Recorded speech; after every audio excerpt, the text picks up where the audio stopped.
Hello दोस्तों, नमस्कार।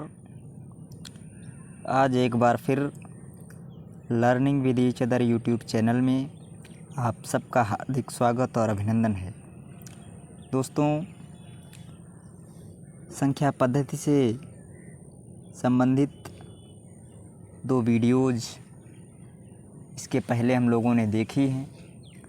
आज यह तीसरा भाग संख्या पद्धति से संबंधित एक नया टॉपिक रोमन संख्या पद्धति के बारे में इस वीडियो में हम विस्तार से चर्चा करेंगे। रोमन संख्या पद्धति,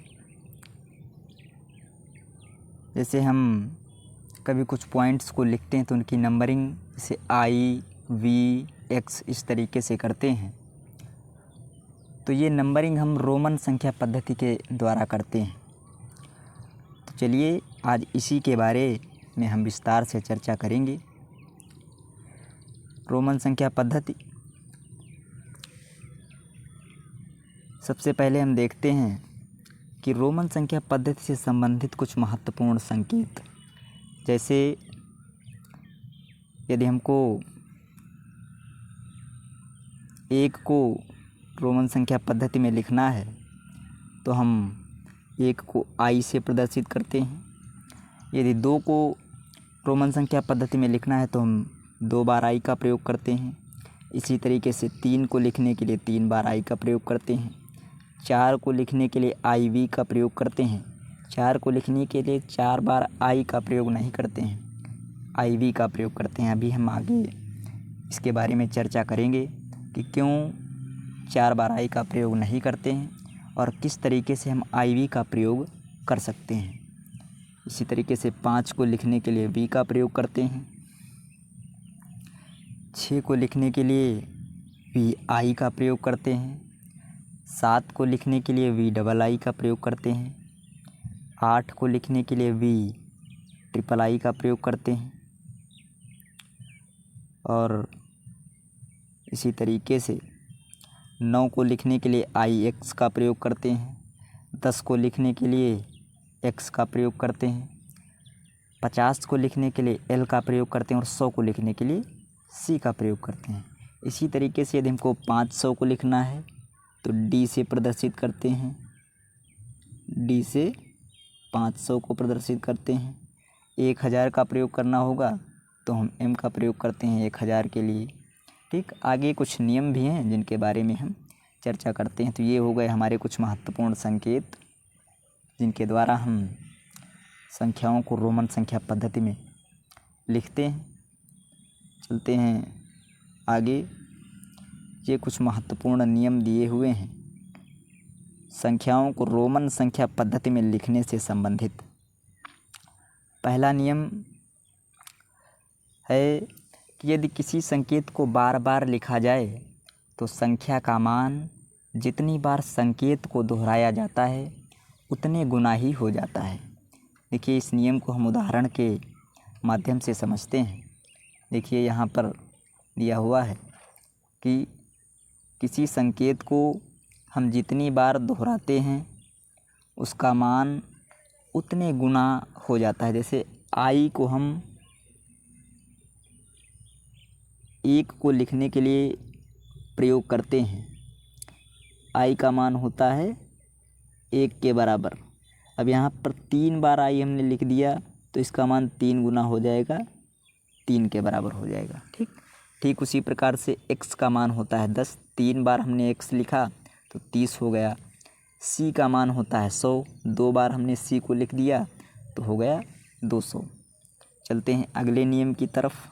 अगला नियम हमारा कहता है कि सामान्यतः किसी संकेत को लगातार 3 बार से अधिक नहीं दोहराया जाता है। यह नियम भी है कि यदि हम आई को 4 बार तक दोहराएं तो ऐसा नहीं कर सकते हैं। इसीलिए हमने भी ऊपर बताया था कि 4 को लिखने के लिए आई वी का प्रयोग करते हैं। लगातार 4 बार आई आई आई नहीं लिख सकते हैं। ठीक, चलते हैं।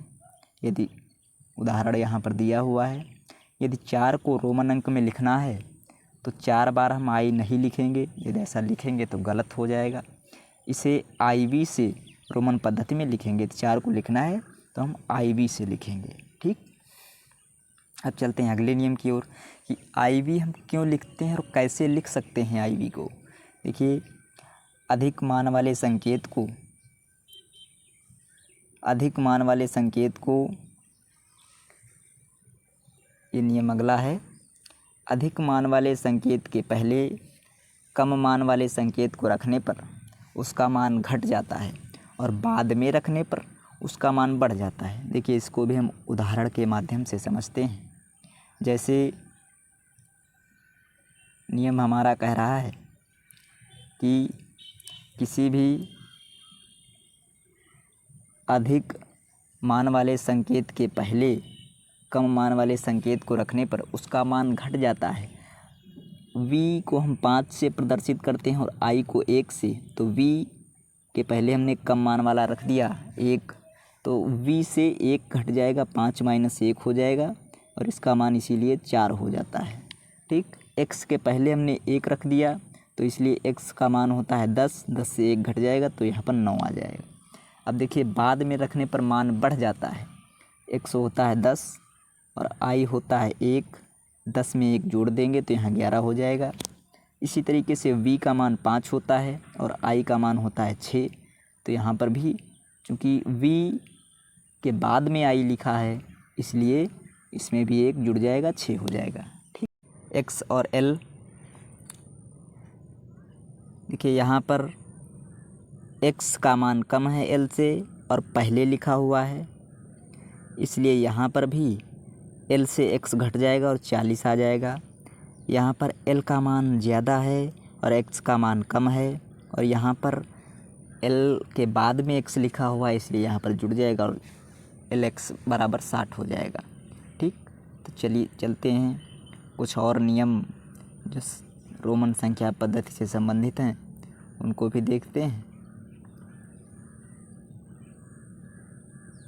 अगला नियम है कि i को मात्र v और x से ही घटाया जा सकता है। ठीक, ये एक नियम हो गया, i को केवल हम v और x से ही घटाएंगे। और यदि x की बात करें तो x को केवल हम l और c से ही घटाया जा सकता है। ठीक, ये दूसरा नियम हो गया।